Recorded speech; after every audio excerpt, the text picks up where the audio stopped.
Hola, buenas. Hoy os iba a hablar, ¿vale? Sobre un tema que me parece interesante, ¿vale? Vamos a tocar algo que a mí me encanta, que es la teoría piagetiana, y vamos a dar algunos matices sobre el porqué de la teoría piagetiana. Y en concreto vamos a trabajar un poquito sobre uno de los estadios de los que habla Piaget en desarrollo cognitivo y qué sentido tiene, ¿vale? Si habéis leído algo de Piaget, pues sabéis que lo que hace es bueno, una observación muy minuciosa y luego una inducción sobre cómo piensan los niños y los adultos de diferentes edades. Pero eso viene a través de entender y analizar, ¿vale? Digamos, un estado que podríamos llamar eh, de capacitación del estado adulto, en una capacidad que tienen los adultos de pensamiento lógico formal, es decir, la potencialidad que tenemos los humanos para poder realizar inferencias, establecer relaciones, es decir, unas herramientas de análisis para entender el mundo. ¿Vale? Estas herramientas que son necesarias a lo largo de la historia, ha habido autores que han considerado que eran innatas, ¿vale? Que eran unos invariantes, como por ejemplo Kant, que consideraba que había determinados parámetros de entendimiento del mundo, de la racionalidad, que eran innatos en el ser humano, es decir, estaban preespecificados, ¿vale? Estamos hablando del concepto de relación, el concepto de número, ¿vale? Piaget le da una vuelta más y dice que eso no viene preespecificado, que eso tiene que ser construido a partir de la experiencia directa con el mundo, ¿vale? Entonces eso lleva una serie de acciones, una serie de modificaciones paulatinas a lo largo del ciclo de la vida hasta que alcanzamos esa potencialidad de pensamiento lógico formal que sería el último estadio del desarrollo cognitivo lógico formal que propone Piaget. ¿Vale? Piaget considera que existe algún invariante en lo que sería el desarrollo del ser humano. Claro que sí. ¿Vale? Los invariantes funcionales. Es decir, los procesos que son, podríamos decir, equivalentes a los darwinianos de selección natural, ¿vale? Pero en el desarrollo ontogenético del individuo, no en el filogenético de la especie, ontogenético dentro del propio individuo, ¿vale? Que en este caso serían los mecanismos de la equilibración con la adaptación, asimilación, acomodación, por un lado, y la organización dentro del interior del individuo por el otro. ¿Vale? Eso sí que sería innato, eso es común a todos los seres humanos y es lo que nos va a hacer paulatinamente ir adquiriendo esa capacitación para poder entender el mundo y actuar sobre él de una manera diferente y que además va a ser bastante homogéneo transculturalmente y en las diferentes personas, ¿vale? Es decir, el desarrollo que propone Piaget es universal. Esta capacitación lógico-formal es universal. Como decía, estamos empezando aquí en el lógico formal, que sería el último estadio que propone Piaget del desarrollo ¿no? de cognitivo humano. Y Piaget lo que le interesa es la génesis, ¿vale? Es decir, cómo alcanzamos, cuál es el proceso para alcanzar este punto, ¿vale? Entonces lo que hace es ir estudiando, por decirlo de algún modo, el camino inverso, ¿vale? El camino de la génesis de la epistemología genética, ¿no? La génesis de la construcción del conocimiento hasta que llegamos digamos, a la vinculación biológica, ¿vale? Y entonces, si luego recorremos ese camino, lo que tenemos son los estadios de Piaget.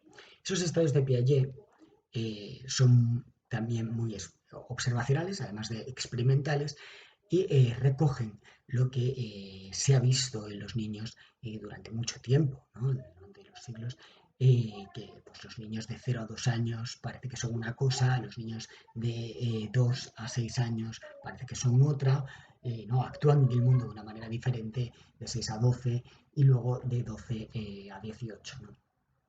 Esto pues, lo tenemos reflejado en las leyes educativas, los padres lo hemos apreciado, la gente en general, pues siempre ha tratado de manera, bueno, siempre no, estamos hablando más allá del Renacimiento, ¿vale? Pero a los niños de una manera diferente. En las tribus, ¿no? Arcaicas, paleolíticas, también había esas franjas posiblemente, ¿vale? De edades en las que, aunque no fueran exactas, ¿no? Pero son como momentos evolutivos muy marcados en los que la forma de interacción, de cuidados de los niños y de interacción y de inserción en la vida social, pues son diferentes, ¿vale? Y lo que hace Piaget, además de definirlo con mucha más precisión, hacer una observación muy detallada de cada uno de los momentos, yo os recomiendo, siempre os he recomendado, pero como este es un nuevo vídeo del nuevo canal, pues os lo recomiendo, ¿vale? El nacimiento de la inteligencia me parece el mejor libro de Jean Piaget, al menos el que a mí más me gusta. Está lleno de ilustraciones quiero decir, de ejemplificaciones de, de todo lo que sería el periodo sensorio-motor, de cómo va desarrollándose el niño y están muy bien ilustrados, muy bien explicados. Es un gran observador y además luego lo explica, ¿vale? Porque tiene una potente teoría detrás para que podamos entender lo que estamos leyendo, que es, en este caso a través de imágenes mentales, lo observamos también, ¿vale?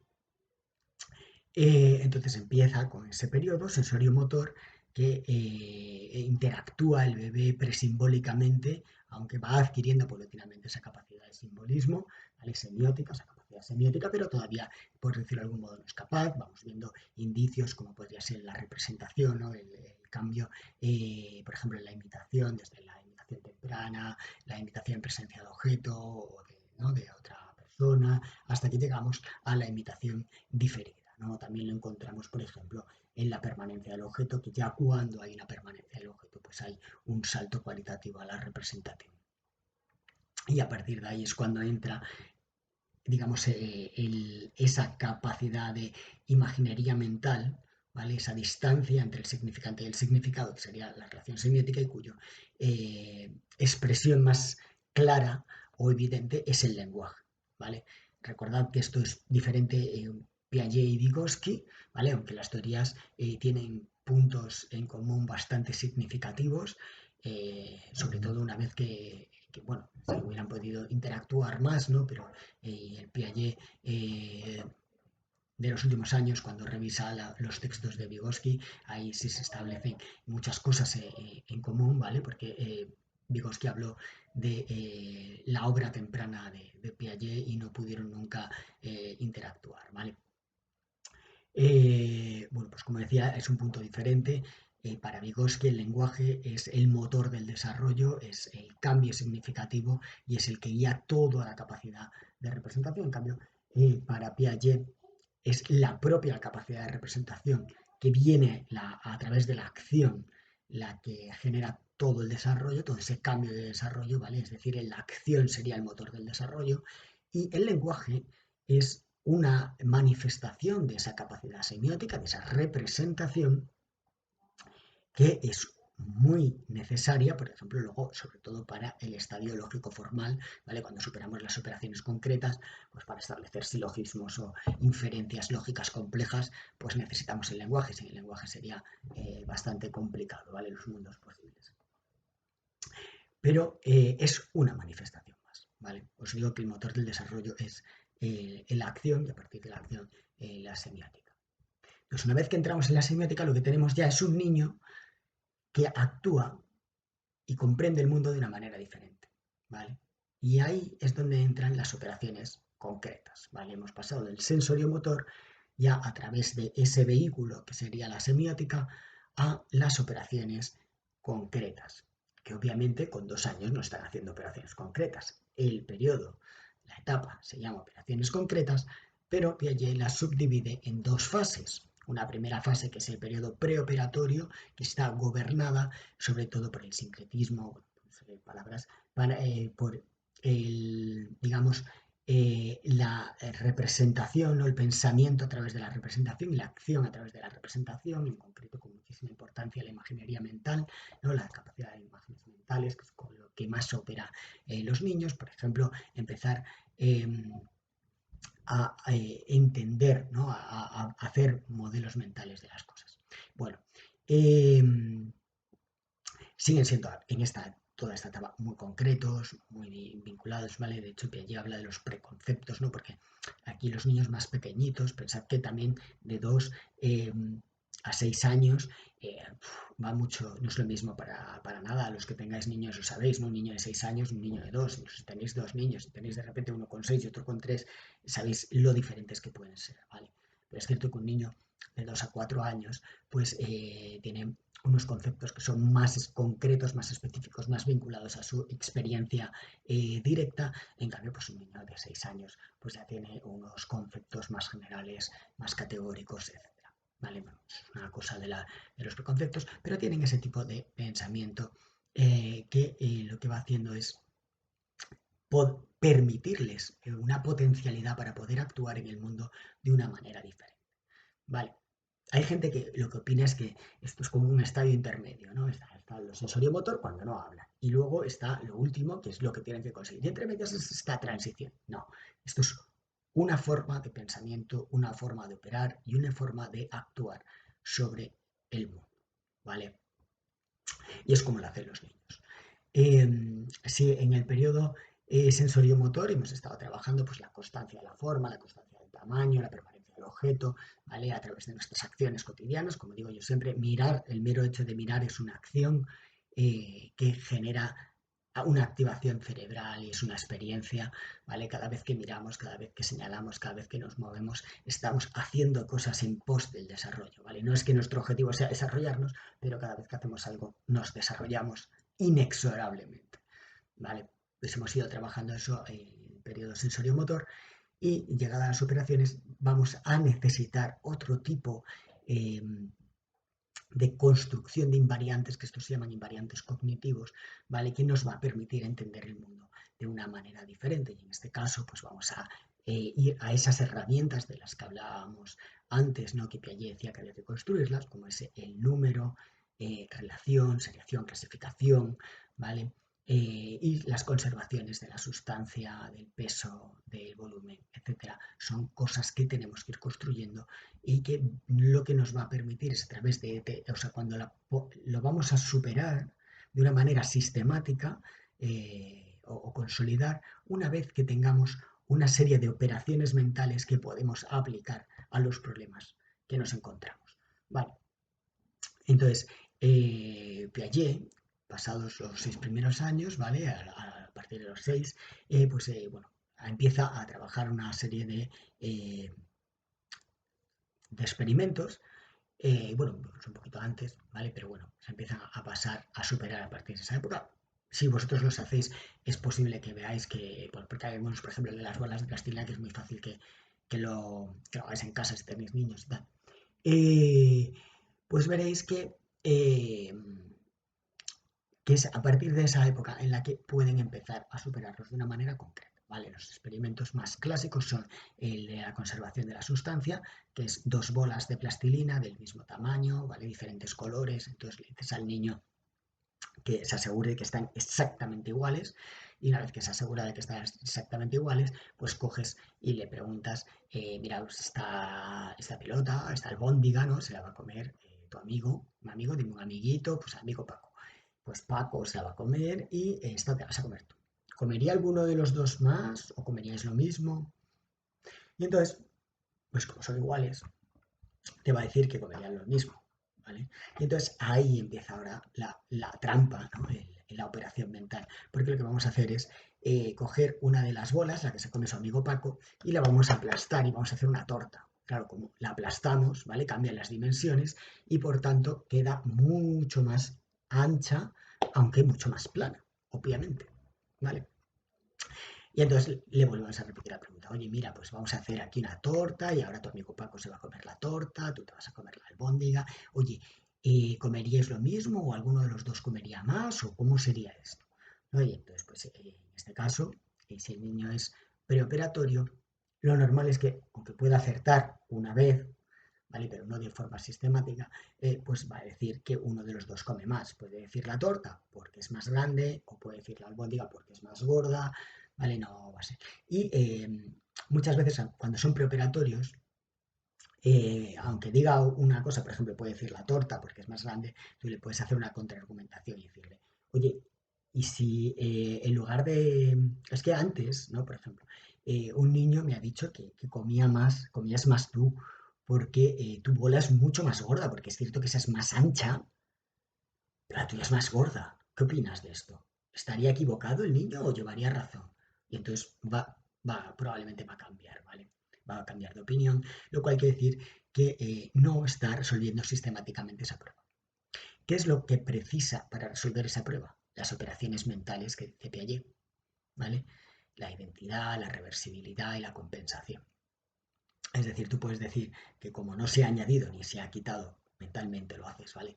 Ni se ha añadido ni se ha quitado masa, ¿vale?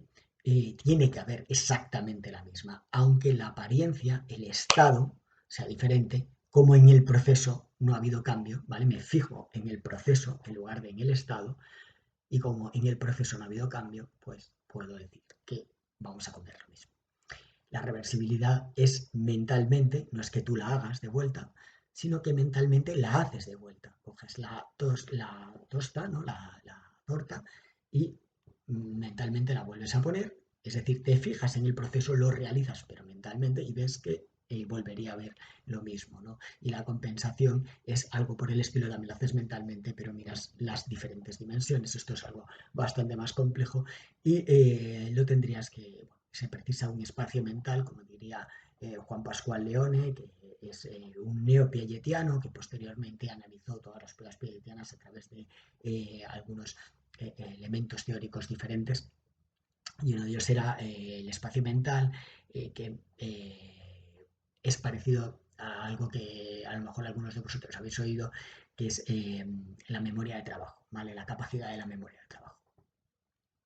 Bueno, pues entonces eso ya lo aplica y entonces es capaz de resolverlo y es capaz de resolverlo sistemáticamente. Si lo dividimos en 20 pelotitas, si hacemos una bola muy grande, si hacemos un churro, le va a dar igual porque va a estar fijándose en el proceso y no en el estado aparente de las cosas, no en los rasgos manifiestos, sino en la propia acción, ¿vale? Extrae la acción y opera sobre la propia acción. Esa es conservación de la sustancia, ¿vale? Luego pasamos al peso, que es con una báscula de las antiguas, ¿vale? Entonces tiene distancia, ¿vale? Podemos acercar o alejar y luego tiene diferentes pesos, ¿vale? Y un poco tiene que hacer lo mismo. Lo que pasa es que aquí hay ya más variables, ¿vale? Entonces, desde la teoría Pascual-Leone tendrías que esperar a tener un espacio mental adicional, porque básicamente es un año más, ¿vale? El espacio mental es lo que hayas conseguido desarrollar durante el periodo sensorio-motor más uno por cada año de desarrollo evolutivo que tengas. Y la última sería la conservación del volumen, que es la de los vasos, que esa es posible que también la hayáis visto en televisión, en el documental. La aventura de crecer, a mí me gustaba mucho, pero es un poco antigua, de Juan del Val, la pusieron en TV2 hace bastantes años, pero aún hay por ahí capítulos en YouTube. Y yo creo que es, en base teórica, es la mejor serie que se ha hecho de psicología del desarrollo, ¿vale? Incluido Baby Human y todas estas americanas, que a mí me parece que tienen imágenes mucho mejores, pero la calidad científica pues no es tan buena. Pues, esa estaba al fin y al cabo elaborada por Juan del Val e Ileana Enescu, que son pues dos de los mejores psicólogos evolutivos que ha habido en el último siglo. Bueno, pues la del volumen es pones lo mismo que hemos hecho con las bolas, pero ahí lo pones en vasos, ¿vale? Con un líquido azul y un líquido verde o un líquido rojo, lo que queráis, ¿no? Y la pregunta es básicamente la misma, ¿no? Pues tenéis estos dos batidos, el batido de menta y el batido de fresa, y cuál de los dos beberá más o beberán lo mismo, etcétera. Y luego lo que vas haciendo es cambiar el vaso, uno de ellos, ¿no? Por cuatro vasitos pequeños o por un vaso muy fino, muy largo, etcétera. ¿Vale? Y esta la resuelven un poco más tarde. O sea, la primera que resuelven es la de la sustancia, luego la siguiente que resuelven es la de el peso y la tercera que resuelven es la del volumen. ¿Vale? Y ahí ya estarían haciendo esas conservaciones de las operaciones y a través de las operaciones mentales que he dicho, identidad, reversibilidad y compensación. ¿Vale? Entonces, pues son los estudios más clásicos de conservación, ¿vale? Que se han hecho pues, por todo el mundo, se han replicado un montón de veces. Puede ser que actualmente los apliquemos en diferentes contextos culturales y nos den unas edades un poquito más tempranas, ¿vale? Algunas de las críticas es que eran muy abstractos, otras de las críticas es que la demanda del lenguaje era muy compleja, ¿vale? Entonces tenías que estar muy pendiente de operaciones que tenías que mantener en tu memoria operativa al tiempo que demandabas inhibiciones y demandabas eso. Entonces, bueno, luego se han simplificado también estas pruebas desde otras perspectivas teóricas, pero recordar siempre que Piaget lo que quiere ver es la capacidad, ¿vale? Quiere mostrar la capacidad. Y estas pruebas, cuando se resuelven, necesariamente muestran la capacidad.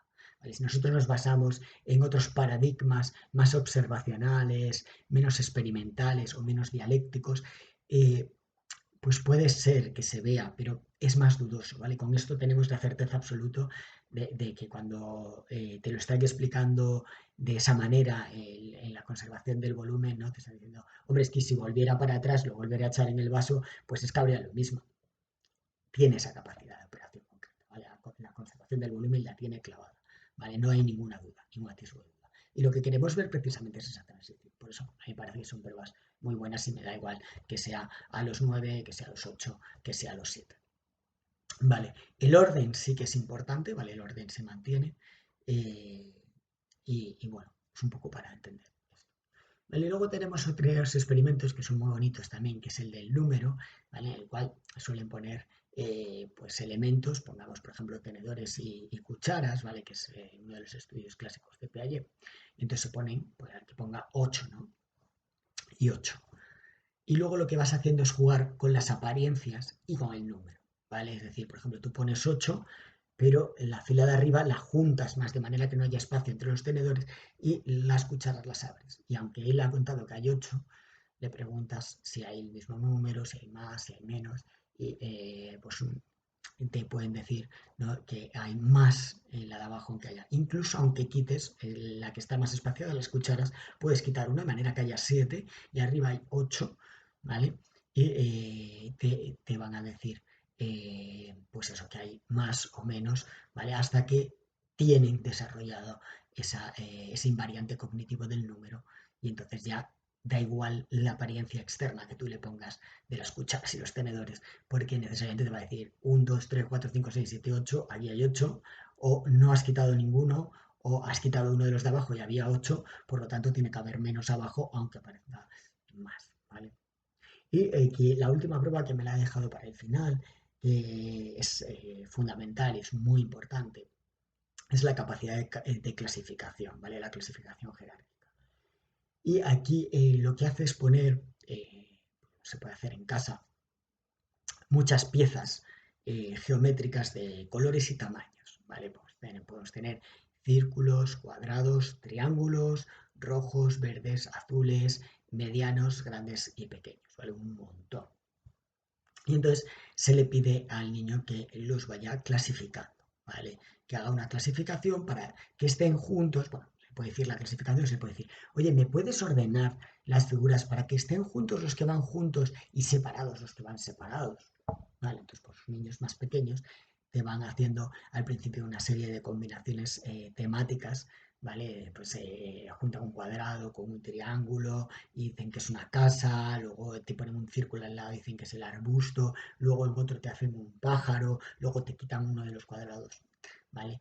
Y luego, un poquito más adelante, te empiezan a hacer ya unas clasificaciones no temáticas, ¿vale? Pero no son sistemáticas, en el cual pues a lo mejor te ponen 4 cuadrados juntos, es que estos son cuadrados, entonces van juntos, pero luego te saca uno de esos cuadrados y te lo lleva arriba y te lo pone con los verdes, porque estos son verdes, y luego te lo pone porque estos son medianos y te los va modificando, ¿vale? Y no están organizados, no están sistemáticos, es decir, son pequeñas agrupaciones de objetos organizados, pero que no están una clasificación integral entre sí, que sería el siguiente nivel en el cual te hacen una estructura de clasificación jerárquica, que además es móvil. Es decir, por ejemplo, te puede decir, mira, voy a empezar clasificándolos por la forma, ¿vale? Entonces voy a poner aquí los cuadrados, aquí los triángulos y aquí los círculos. ¿vale? Y dentro de la siguiente clasificación que voy a hacer va a ser por tamaño. Entonces van a estar los cuadrados grandes, los cuadrados medianos y los cuadrados pequeños. Los triángulos grandes, los triángulos medianos y los triángulos pequeños. Y luego los círculos grandes, medianos y pequeños. Y luego ya por color. Ta, ta, ta, ta. Pero claro, también lo podría cambiar. Podría hacer, por ejemplo, poner las grandes aquí, las medianas aquí y las pequeñas aquí. Y luego ordenarlas por color y luego ya finalmente por forma. ¿Vale? Entonces están organizadas, están jerarquizadas, te hace una jerarquía de clasificación y además es móvil, te la puede organizar. ¿Vale? Cuando hace eso es cuando ya tiene esa capacidad de clasificación, de relación, que sería el invariante eh, cognitivo, ¿vale? Que sería perdón, la categoría que tiene que construir, ¿vale? Para poder clasificar, ¿vale? Que esto nos va a dar luego una potencia enorme a la hora de categorizar los conceptos con los que nos encontremos en la vida, ¿vale? Y luego hay otro elemento también que tiene que ver con las operaciones concretas, una vez que se superan, ¿no? Porque se estallan las operaciones concretas, que sería la seriación. ¿Vale? Normalmente a los niños pequeños, cuando tú les das, por ejemplo, imaginaros que les das un montón de palitos, ¿vale? Diferentes tamaños, y le dices, ¿me los puedes organizar para que vayan del más pequeño al más grande? Pues no te hace una organización sistemática, sino que te los va comparando por pares, por tríos, te pone, luego te ordena y al final no quedan bien organizados, ¿vale? En un preoperatorio, luego ya un operatorio temprano en 6 años o así, ¿vale? Pues te empieza a organizar, pero tiene que ir mucho por ensayo y error, fracasa, te coge uno, no está aquí, luego ya te coloca tres y luego dice, ay no, pues este tendría que ir antes y va un poco como por ensayo y error, haciéndotelo hasta que después de bastante esfuerzo pues consiga organizarte la serie, ¿no? Pero cuando tienes un niño un poquito más grande, ¿vale? No necesita hacer ensayo y error, ¿vale? Lo hace mentalmente. Mira los palitos, te coge el más pequeño, luego va a seguir mirando. A lo mejor compara dos porque son muy parecidos y tiene alguna duda, pero lo normal es que los vaya colocando sin cometer ningún error, haciéndote toda la serie. ¿Vale? Y ese sería el salto a las operaciones concretas. ¿Vale? ¿Por qué son concretas? Porque todavía son sobre lo que estás manipulando de una forma directa y no estás haciéndolo de una forma indirecta, abstracta, sobre las posibilidades, sino sobre lo que hay.